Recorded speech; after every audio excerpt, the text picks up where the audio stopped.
Lockdown 4 से ठीक पहले दिल्ली में 30 दिन में 4 भूकंप आ चुके हैं। हालांकि अब तक आए चारों भूकंप से जानमाल को कोई नुकसान नहीं हुआ है, लेकिन लोग इस बात से परेशान हैं कि अचानक इतने भूकंप क्यों आ रहे हैं। क्या यह कुदरत का कोई इशारा है? क्या भूकंप के लिहाज से खतरे के बॉर्डर पर खड़ी दिल्ली को कुछ विशेष सावधानियां बरतनी होंगी? देखिए रिपोर्ट।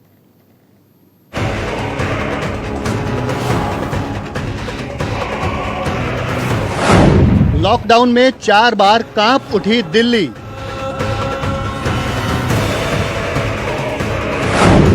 दिल्ली में बार बार भूकंप क्यों?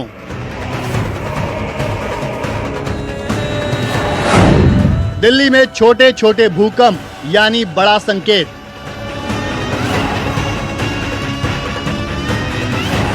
दिल्ली में किसी बड़े भूकंप का खतरा तो नहीं।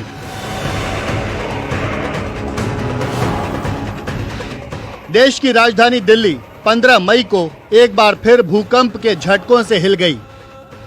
नेशनल सेंटर फॉर सिस्मोलॉजी यानी भूकंप पर रिसर्च करने वाले संस्थान के मुताबिक शुक्रवार को दिल्ली में कम तीव्रता का भूकंप आया। इसका केंद्र नॉर्थ दिल्ली का पीतमपुरा क्षेत्र था। भूकंप सुबह 11:28 पर आया। रिक्टर स्केल पर इसकी तीव्रता 2.2 थी। इसलिए बहुत से लोगों को एहसास भी नहीं हुआ कि भूकंप का कोई झटका लगा है। लेकिन दिल्ली में पिछले दिनों छोटे छोटे भूकंप कई बार आ चुके हैं। 12 अप्रैल पहला भूकंप 3.5 तीव्रता। 13 अप्रैल दूसरा भूकंप 2.7 तीव्रता। 10 मई तीसरा भूकंप 3.4 तीव्रता। 15 मई चौथा भूकंप 2.2 तीव्रता। सबसे पहले 12 अप्रैल को दिल्ली एनसीआर में शाम 6 बजे के करीब भूकंप के झटके महसूस किए गए थे। इसकी तीव्रता 3.5 थी। इसके बाद 13 अप्रैल को फिर भूकंप आया जो 2.7 की तीव्रता वाला था। उसके बाद 10 मई को तीसरी बार भूकंप के झटके लगे जो 3.4 तीव्रता वाले थे और 15 मई को 2.2 की तीव्रता वाला भूकंप आया। चारों भूकंप में किसी तरह के जानमाल के नुकसान की खबर नहीं है। दिल्ली में लगातार आ रहे भूकंप को रिक्टर स्केल के पैमाने से देखा जाए तो छोटा भूकंप कह सकते हैं, लेकिन इसके बड़े संकेत हैं। धरती के निचले हिस्से में छोटे मोटे एडजस्टमेंट होते रहते हैं और इससे कभी कभी झटके महसूस होते हैं, लेकिन दिल्ली रिस्क जोन में है। भूकंप के मामले में दिल्ली बेहद संवेदनशील है। भूवैज्ञानिकों ने दिल्ली एनसीआर को जोन 4 में रखा है।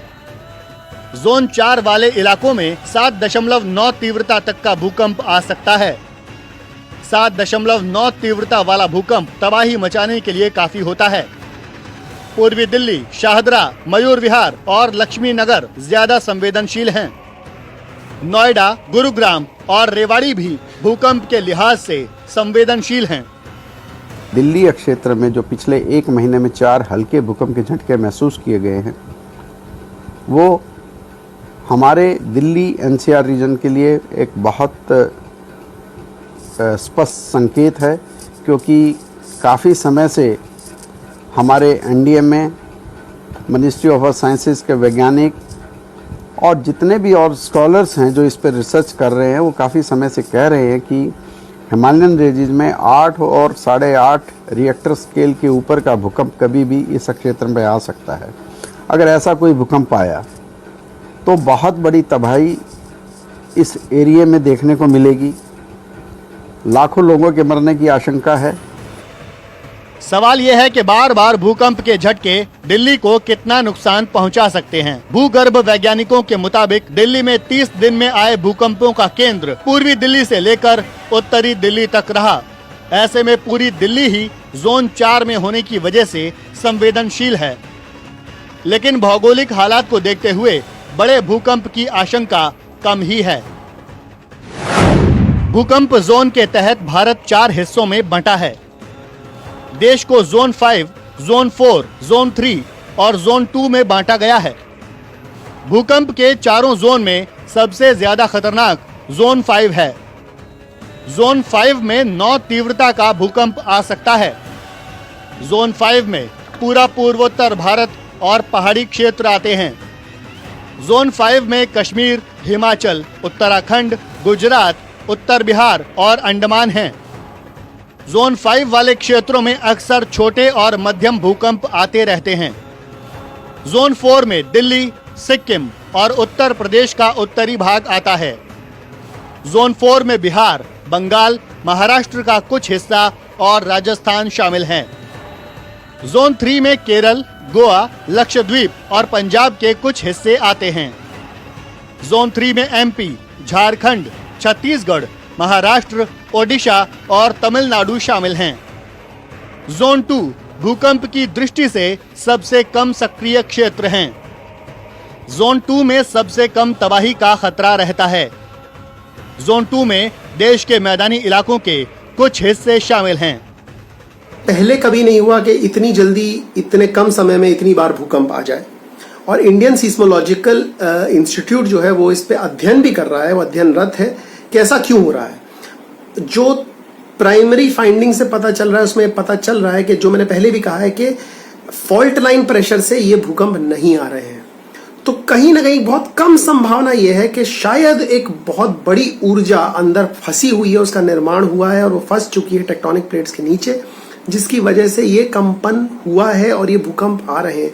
और हो सकता है वो ऊर्जा एक बड़े विध्वंसकारी भूकंप की ओर, एक 6 से बड़े रिक्टर स्केल पे भूकंप की ओर हमें ले जा सकती है। तो हमें सतर्क रहना चाहिए। भूकंप को लेकर कुछ अहम बातें जानना आपके लिए जरूरी है। आपके मन में ये सवाल उठता होगा कि भारतीय उपमहाद्वीप में भूकंप किस वजह से आते हैं। भारतीय उपमहाद्वीप में कई विनाशकारी भूकंप आ चुके हैं। 2001 में गुजरात के कच्छ क्षेत्र में आए भूकंप में हजारों लोग मारे गए थे। भारत की धरती के निचले हिस्से तकरीबन 47 मिलीमीटर प्रति वर्ष की गति से एशिया की भूमिगत प्लेट से टकरा रहे हैं। टेक्टोनिक प्लेटों में टक्कर के कारण ही भारतीय उपमहाद्वीप में अक्सर भूकंप आते रहते हैं। हालांकि भूजल में कमी से टेक्टोनिक प्लेटों की गति धीमी हुई है। टेक्टोनिक प्लेट्स को आप आसान भाषा में ऐसे समझ सकते हैं जैसे स्टील की 2 प्लेट्स आपके हाथों में हों और जब आप उन्हें आपस में टकराएंगे